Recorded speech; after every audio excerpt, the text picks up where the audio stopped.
Hello student, welcome to Padhai Express, first step towards your ambition. This is Karan Mishra, your Guruji, बनाएगा सब कुछ easy. आज के इस वीडियो में हम लोग देखेंगे SBI PO के प्रीवियस ईयर्स के कुछ क्वाड्रेटिक इक्वेशन के क्वेश्चंस। लास्ट के दो वीडियो जो मैंने क्वाड्रेटिक इक्वेशन डाला है, यदि आपने वो वीडियोस नहीं देखे हैं तो जाके पहले जरूर देखिए ताकि आपका कॉन्सेप्ट क्लियर हो जाएगा। इसमें हम उसकी प्रैक्टिस करेंगे और अपनी एफिशिएंसी को और भी मजबूत कर लेंगे। जो हम लास्ट वीडियो में बता रहे थे आपको 50 सेकंड में करेंगे, उसको हम 40 सेकंड में 5 क्वेश्चन करने की कोशिश करेंगे। तो लास्ट तक वीडियो को जरूर देखिएगा और बताइएगा कैसा लगा आपको ये ट्रिक। जैसा भी ट्रिक हो, आपको यदि अच्छा लगा तो बताइएगा अच्छा लगा, या आपको लगा जो हाँ एवरेज है तो वो भी बताइएगा। जो भी जैसा भी ट्रिक लगे वो कमेंट बॉक्स में जरूर बताइएगा। तो स्टार्ट करते हैं। स्टार्ट करने से पहले वीडियो को लाइक करना, चैनल को सब्सक्राइब करना और यदि आप पहली बार आए हैं तो बेल आइकन को दबाना बिल्कुल मत भूलिएगा ताकि आपको हमारी वीडियो का लेटेस्ट नोटिफिकेशन सबसे पहले मिल सके।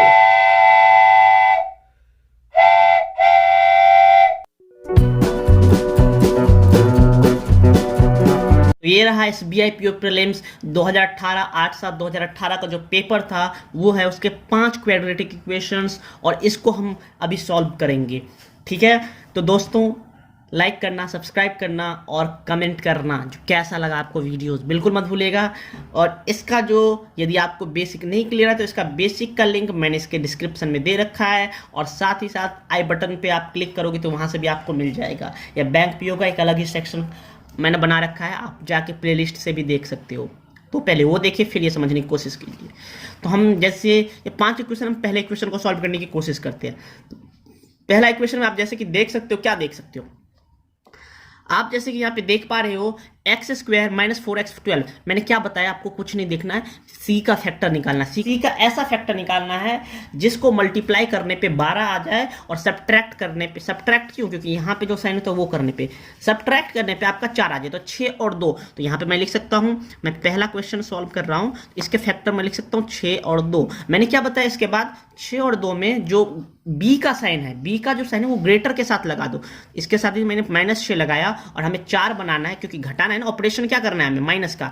तो -6 के साथ यदि मैं माइनस लगा दूंगा तो ऑपरेशन तो प्लस का हो जाएगा, हमें माइनस का करना है, यानी यहाँ पे प्लस का ही साइन रहेगा, तब माइनस प्लस माइनस हो जाएगा। ठीक है, अब यदि मुझे इसका जीरो निकालना है तो जीरो निकालने के मैंने क्या सिखाया था, जीरो निकालने के मैंने सिखाया था दोनों का साइन रिवर्स कर दो, तो +6 और माइनस कर दो, ये आपका जीरो हो गया। क्योंकि यहाँ पे एक ही वैल्यू कुछ नहीं तो हमें डिवाइड मल्टीप्लाई करने की कोई दिक्कत चिंता नहीं है। अब y की मैं बता रहा हूँ, अब देखिए 14 के हमें ऐसे फैक्टर ढूंढने हैं जिनको सब मल्टीप्लाई करने पे 14 आए और सब्ट्रैक्शन करने पे 5 है। सब्ट्रैक्शन क्यों, क्योंकि c का साइन माइनस का है। तो ऐसे होते 7 7 2 14। तो हमें मिल गया y के फैक्टर्स होंगे 7 और 2 होंगे। और क्योंकि मैंने बताया था जो यहाँ पे साइन होता है b के साथ वो ग्रेटर के साथ लगता है। अब ये ग्रेटर है और हमें सब्ट्रैक्शन करना तो यहाँ पे प्लस ही रखना होगा, तभी ना माइनस प्लस माइनस होगा। तो यही साइन परफेक्ट है। और फिर आपको क्या करना होता है, जीरोज निकालने के लिए आपको इसके साइन को रिवर्स करना हो, तो रिवर्स कर दोगे तो साइन 7 प्लस में आ जाएगा और 2 जो है वो माइनस में आ जाएगा। अब यहाँ से आप यदि गौर से देखो तो ये देखो, ये वैल्यू तो बराबर है और y की ये वैल्यू जो है ये दोनों से ग्रेटर है, तो y या तो बराबर है या तो ग्रेटर है। तो यहाँ पे हम लिख सकते हैं x less than equals to y, x less than equals to y, ये हमारा आंसर हो जाएगा। ये जो भी ऑप्शन होगा वो आप टिक कर दोगे। ठीक है, अब हम दूसरे क्वेश्चन की तरफ बढ़ते हैं। तो दूसरा क्वेश्चन मान लो ये रहा। दूसरा क्वेश्चन में ये दे रखा है, देखिए यहाँ पे दोनों में कोफिशिएंट दे रखा है, तो इसको हम कैसे सॉल्व करें। और ये ना ही किसी से कट रहा है, तो न कट ही भी रहा है ना कैंसिल आउट हो रहा है। हमें क्या करना चाहिए, मैं आप ये भी कर लो, 14 3 जा 120 हो गया। 120 का ऐसा फैक्टर जिसको जोड़ने पे 22 बन जाएगा। जोड़ने पे क्यों, क्योंकि यहाँ पे प्लस का साइन है। 12 10 जा, तो 12 और 10 को प्लस करोगे तो आप बन जाएगा ना 22। तो 12 और 10 यानी हमें पता चल गया यहाँ से हमारा फैक्टर कितना होगा, 12 और 10 होगा। अब मैंने ये बताया था यहाँ पे जो साइन है वो ग्रेटर के साथ होना चाहिए, तो ग्रेटर कौन है, 12 के साथ ये है। हमें करना क्या है, प्लस करना है, क्योंकि यहाँ पे साइन प्लस का है। तो माइनस में प्लस यदि रहने दोगे तो माइनस हो जाएगा, तो माइनस माइनस प्लस, इसको भी माइनस कर दो। अब मैंने क्या बताया था, अब इसके हमें जीरोज निकालने, तो हमें जीरोज एक्चुअली नहीं निकालने। जीरोज यदि आप निकालोगे तो फिर आप डिवाइड करोगे तो ये तो कट जाएगा, ये 10/3 हो जाएगा। यहाँ पे देखो, यदि आप जीरोज निकालोगे तो जीरोज निकालने के लिए मैंने क्या बताया, 3 से जो a होता है उससे दोनों को डिवाइड कर दो, तो ये तो कट जाएगा, 4 बन जाएगा, लेकिन ये 10/3 हो जाएगा, फिर आपको कंपैरिजन करने में दिक्कत होगी। तो मैंने उसके लिए क्या बताया था, जो इसके जो ये हैं इनसे आप इसको मल्टीप्लाई कर दो और इस वाले से नीचे वाले को मल्टीप्लाई कर दो।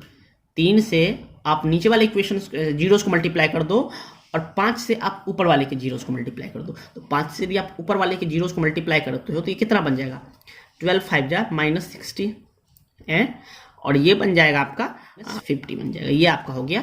ये x की वैल्यू जीरो से नहीं, ऑब्वियसली रूट यदि पूछेगा तो ये गलत है, क्योंकि हमें एग्जाम्स में रूट नहीं पूछते हैं, हमें रूट का कंपैरिजन बोलते हैं। तो रूट निकालना हो तो आपको मैंने बताया था, इस 3 से डिवाइड कर दो तो कितना हो जाएगा रूट, यदि 12/3 यानी 4 हो जाएगा एक, और एक हो जाएगा 10/3 यानी -10/3 वो ही रहेगा।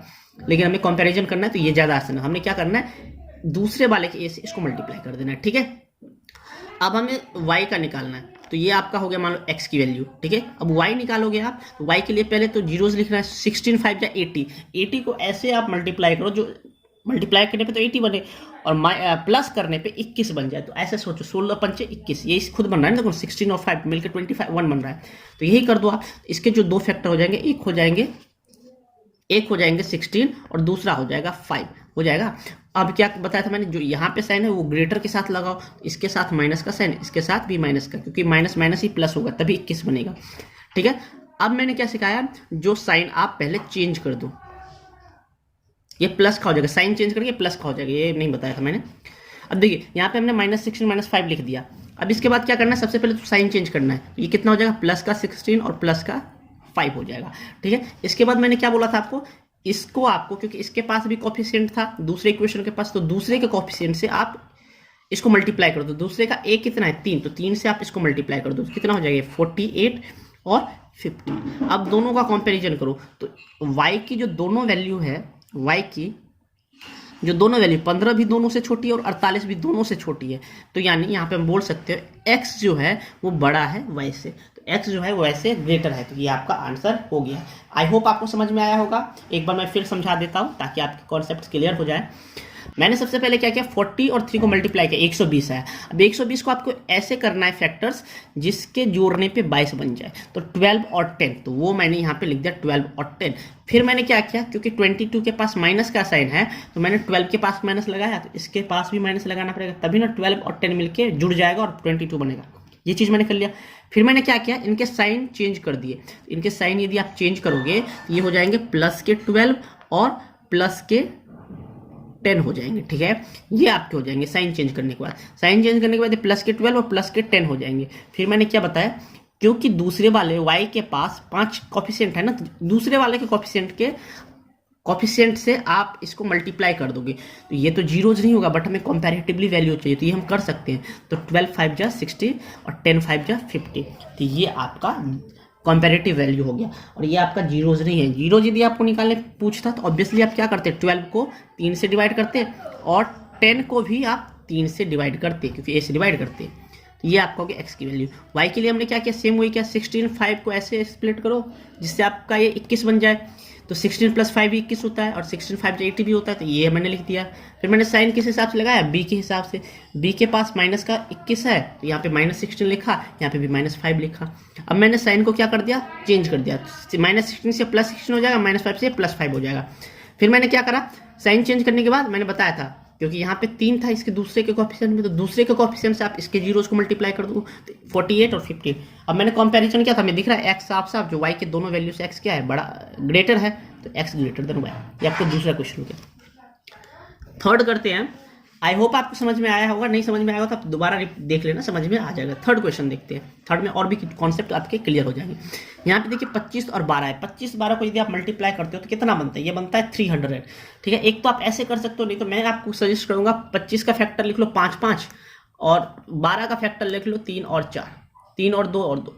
अब इसको ऐसे स्प्लिट करना है जिससे क्या बन जाए, जिससे यह बन जाए आपका 35। तो इसको स्प्लिट करने का तरीका है, देखो मैं यदि यहाँ पे सब साफ फैक्टर लिख दो, 5 × 5 इसका फैक्टर और इसका फैक्टर 2 × 3 × 2, यही होगा ना है। तो अब इसको मैं स्प्लिट को 35 बनाना है, तो मैं क्या कर सकता हूँ, 5 2 जा 10 2 जा 5 2 जा 10 2 जा 20 और 5 3 जा 15, तो 20 + 15 35 बन रहा है ना। 20 + 15 इसके दो फैक्टर्स जो बन गए, जिनको मल्टीप्लाई करने पे वही आएगा, वो है 300 आएगा, वो बन जाएगा, एक 20 बन जाएगा और दूसरा बन जाएगा आपका 15। फिर मैंने क्या करना है, क्योंकि यहाँ पे साइन प्लस का है तो प्लस करके 15 बनना चाहिए, तो बन रहा है 20 + 15 35 बन रहा है। और क्योंकि यहाँ पे प्लस का साइन है बी के साथ, तो हम दोनों इसके साथ प्लस रखेंगे तो इसके साथ भी प्लस रखना पड़ेगा। ये आपके हो गए फैक्टर्स। अब इसका जीरोज निकालने के लिए हम क्या करते हैं, इसके साइन को पहले चेंज करते हैं, तो -20 और ये हो जाएगा -15 होगा ना, -20 और -15 हो जाएगा। फिर हम क्या करते हैं जीरोज निकालने के लिए, यदि हमें जीरोज निकालना है तो हम इसके ए से यहाँ पे 25 से दोनों को डिवाइड कर देंगे, बट वो देखिए फ्रैक्शन में आ जाएगा, फिर हमें कैलकुलेट करना दिक्कत होगा। मैंने आपको क्या बताया, आप क्या करो, आप या तो दूसरे के कोफिशिएंट से, दूसरा का जो कोफिशिएंट है, जैसे इसका कोफिशिएंट 10 है, 10 से मल्टीप्लाई कर सकते हो आप इसके जीरोज को, या तो दूसरा काम आप ये भी कर सकते हो, इन दोनों का एलसीएम ले लो, उसके साथ एलसीएम छोड़ो, आप एक काम करो वाई के कोफिशिएंट से इसको मल्टीप्लाई कर दो। तो वाई के कोफिशिएंट से यदि आप इसको मल्टीप्लाई करोगे 20 और 15 को 10 से, तो कितना हो जाएगा, ये हो जाएगा -200 और ये हो जाएगा आपका -150। ये आपके x की वैल्यू आ गई, ठीक है। अब इसी तरह हम y का निकालेंगे, तो y का देखिए ऐसी वैल्यू चाहिए जिनको 10 to the 20 को ऐसे स्प्लिट कर दिए जिससे जोड़ने पे वो 9 बन जाए, जिससे जोड़ने पे वो 9 बन जाए। तो 20 को ऐसे कैसे 5 और 4 करेंगे तो बन जाएगा ना, तो आपका फैक्टर हो गया 5 और 4 हो गया। फिर मैंने बोला था साइन यहाँ के हिसाब से प्लस b है तो प्लस का साइन, तो 5 + 4 सही साइन सही है। फिर मैंने बताया था यदि जीरोज निकाला तो आपको 10 से डिवाइड करना है, फिर से फ्रैक्शन आ जाता, तो इसीलिए मैंने बताया इसके जीरोज को उसके कोफिशिएंट से मल्टीप्लाई कीजिए, यानी 25 से मल्टीप्लाई कीजिए। तो सबसे पहले तो साइन चेंज कीजिए, तो -5 हो जाएगा ये, और ये -4 हो जाएगा। जीरोज निकालने के लिए सबसे पहले साइन चेंज करते हैं, फिर हमें दूसरे के कोफिशिएंट से मल्टीप्लाई करते हैं, किससे 25 से हम इसको मल्टीप्लाई करेंगे। तो 25 से जब आप मल्टीप्लाई करोगे -5 और -4 को, तो कितना हो जाएगा -125 और ये हो जाएगा -100। अब गौर से देख सकते हैं x की जो वैल्यू है वो माइनस में 200 माइनस में 180, और इसकी जो वैल्यू है यह है माइनस में 125 और माइनस में 100। मैं बार बार बोल रहा हूँ ये जीरोज नहीं है, कंपैरिजन वैल्यू, क्योंकि हमें कंपैरेटिव वैल्यू ही चाहिए एंट्रेंस एग्जाम में, तो हमने इसलिए ये यूज़ किया है। तो 200 - 150 1 ये है।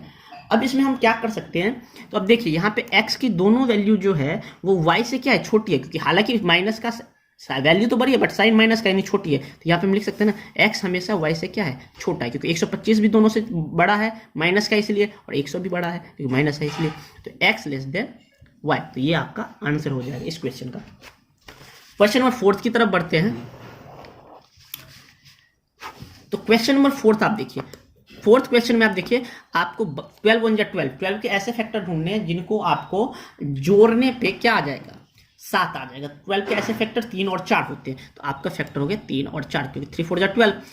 अब क्या करना है, अब साइन तो यही रहना है प्लस वाला, तो ये प्लस का यहाँ बड़े वाले वैल्यू के साथ रहेगा तो इसके साथ भी प्लस रखना पड़ेगा, तभी जुड़ के 7 बनेगा, तो साइन सही है। फिर हमें जीरोज निकालने के लिए हम क्या करते हैं, इसके साइन को रिवर्स कर देते हैं, तो -3 और -4 हो जाएगा। अब देखिए एक काम तो आप ये कर सकते हो, फिर मैंने क्या बताया आपको, फिर मैंने बताया है आपको जो इसके जो y का कोफिशिएंट होता है ना, इससे आप इसको मल्टीप्लाई कीजिए, तो आपको कंपैरेटिवली वैल्यू चाहिए, आपको जीरोज नहीं चाहिए। तो 6 से यदि आप इसको मल्टीप्लाई कर देंगे तो कितना हो जाएगा, -18 और -24, ठीक है।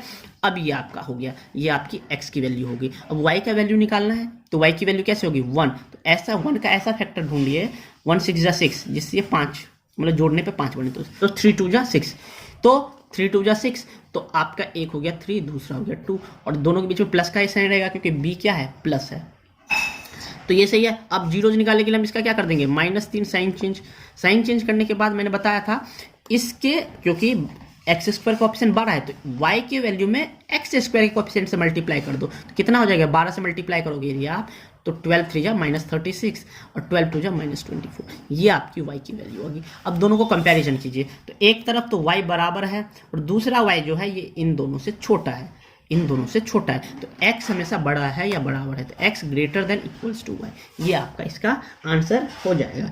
आई होप आपको समझ में आया होगा, ठीक है। अब दूसरा चीज, अब देखिए ये तो समझ में आ गया। एक काम आप यहाँ पे ये भी कर सकते थे, वैसे तो ये इजी है, अब दूसरा यदि नहीं समझ में आए तो सीखना मत, ये भी सही है।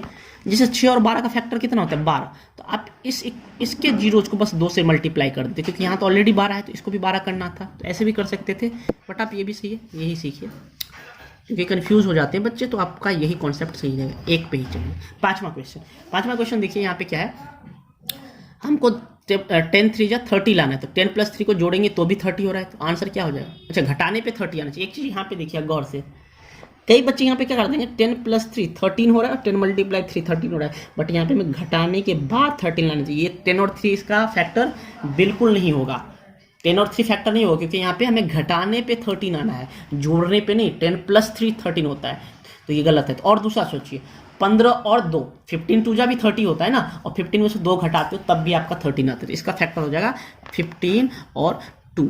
और मैंने बोला था बड़े वाले के साथ जो होगा ये बी का साइन आएगा, तो 15 के साथ माइनस का साइन आएगा, तो इसके साथ ऑब्वियसली प्लस ही रहेगा, तभी ना प्लस माइनस माइनस होगा, तो ये आपके होंगे। फिर मैंने बताया था जीरोज निकालने के लिए दोनों के साइन को क्या करते हैं, रिवर्स करते हैं, तो ये 15 हो जाएगा प्लस का, ये माइनस का 2 हो जाएगा, ठीक है। और फिर मैंने बताया था, देखिए एक बात यहाँ पे देखिए, जब दोनों के वैल्यू में 3 3 सेम हो, जब दोनों के वैल्यू में सेम हो तो आपको मल्टीप्लाई करने की या डिवाइड करने की जरूरत नहीं है, आप डायरेक्ट यहाँ पे भी छोड़ सकते हैं, 15 और 2 लिख के भी छोड़ सकते हैं। क्यों छोड़ सकते हैं, क्योंकि यहाँ पे देखिए x का कोफिशिएंट भी a² का कोफिशिएंट, यहाँ पे भी x के जो a है उसका कोफिशिएंट भी 3 है, y का जो है उसका भी कोफिशिएंट a है, तो यहाँ पे दोनों सेम है, तो इस केस में आपको बस यही आपका हो गया। ये हालांकि जीरोज नहीं हुआ, कंपेरेटिव वैल्यू के हिसाब से यही आपकी x की वैल्यू होगी, इसी से हम कंपेयर कर सकते हैं, ठीक है। तो 3 से आपको मल्टीप्लाई करने की जरूरत नहीं है, एक स्टेप आपका यहाँ पे भी बच गया, ठीक है। तो अब हम 8 3 जा दूसरा पे आते हैं y निकालने के लिए, तो 8 3 जा 24, 8 3 जा 24, 24 हुआ ना। अब 24 को ऐसे स्प्लिट करना जिससे ये 10 बन जाए, तो 6 4 जा 24, तो आपके 2 हो जाएंगे फैक्टर 6 और 4। और साइन क्या होगा, क्योंकि सॉरी घटाने पे हमें 10 आना चाहिए, तो ये गलत है, ये वैल्यू नहीं। देखिए 8 3 जा तो हमें 10 लाना है, तो 8 3 जा 24 होता है, तो कई बच्चे 6 और 4 लिख देते जैसे मैंने लिखा, तो 6 और 4 लिखेंगे, लेकिन 6 और 4 नहीं होगा, क्योंकि हमें घटाने पे 10 आना चाहिए। यहाँ पे जो साइन वो उस पर फोकस कीजिए, हमें सब्ट्रैक्शन करने के बाद 6 आना चाहिए, तो ये हो जाएगा 12 और 2, तो इसके जो 12 में से 2 घटाओगे तब ना आपका 10 बनेगा, तो 12 और 2, 6 और 4 भी होता है इसका फैक्टर, तब भी 10 बनना है, लेकिन जोड़ने पे हमें, लेकिन घटाने पे 10 बनाना है, तो 12 और 2। मैंने बताया था ये प्लस का साइन है, तो बड़े वाले के साथ प्लस का साइन होना चाहिए, और छोटे वाले के साथ ऑब्वियसली माइनस का साइन हो जाएगा, तभी ये क्या बनेगा, तभी ये घटेगा। अब मैंने बताया था जीरोज निकालने के लिए इनके साइन को क्या कर दो, रिवर्स कर दो, तो -12 और प्लस का 2 हो जाएगा, ठीक है। अब मैंने क्या बताया था, क्योंकि दोनों के कोएफिशिएंट सेम थे 3 3, तो मैंने मल्टीप्लाई करने के लिए नहीं बोला था, यहीं पे छोड़ देने के बोला। अब ये होगी आपकी y की वैल्यू, अब यहाँ पे x की वैल्यू है, यहाँ पे y की वैल्यू है। y की ये वैल्यू जो है वो दोनों वैल्यू से छोटी है, y की ये वैल्यू जो है वो इस वैल्यू से बड़ी है, तो यहाँ पे हम रिलेशनशिप नहीं एस्टेब्लिश कर सकते, तो हम लिखेंगे। आई होप आपको ये समझ में आया होगा। आपको कैसा लगा ये वीडियो कमेंट में जरूर बताइएगा, और हम फिर से अगला सोच रहे हैं आपको रीजनिंग का कुछ करवा दें, देखते हैं रीजनिंग का क्या करवा सकते हैं हम, आपको कमेंट में बताइएगा, या आपको मैथ पे ही दूसरे टॉपिक पे वीडियो चाहिए, कमेंट में जरूर बताइएगा। Thank you so much.